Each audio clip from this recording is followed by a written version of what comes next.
You know one of my favorite prophets who isn't talked about enough? Nabi Idris alayhi salam. He basically did everything. He was the definition of an overachiever. Let me list to you some of his accolades. He was the first person on earth to declare jihad for the sake of Allah. He was the first person on earth to write with a pen.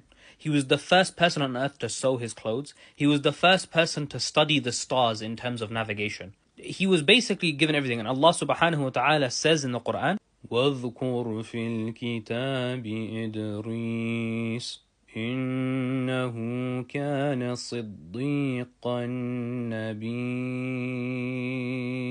نَبِيًّا وَرَفَعْنَاهُ مَكَانًا عَلِيًّا. And in the book mention Idris.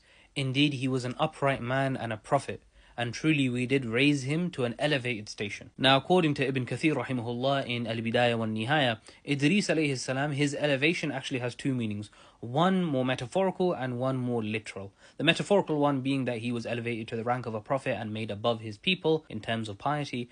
But the more literal one is more interesting. Now the story goes that because of his incredible actions as a prophet and all the good things that he had done on earth, Allah subhanahu wa ta'ala blessed him with a blessing that he hadn't given anyone else. And that is that Idris alayhi salam would receive a portion of every good deed done on earth by anyone on earth.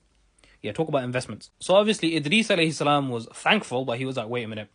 I should probably ask Allah subhanahu wa ta'ala to extend my life so, I can actually make use of that blessing.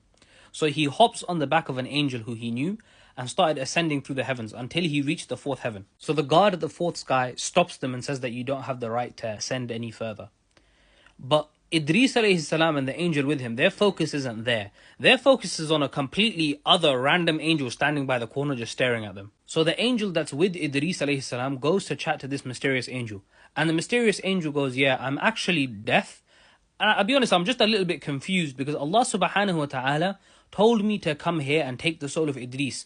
But Idris is on earth, so who's that with you? And that's the story of how Idris alayhi salam died in the fourth heaven. Fun fact, if you go through the Isra al-Mi'raj, notice where Idris alayhi salam meets the Prophet sallallahu alayhi wasallam. And astronauts think they were the first people to die in space. You're 1,000 years too late, buddy.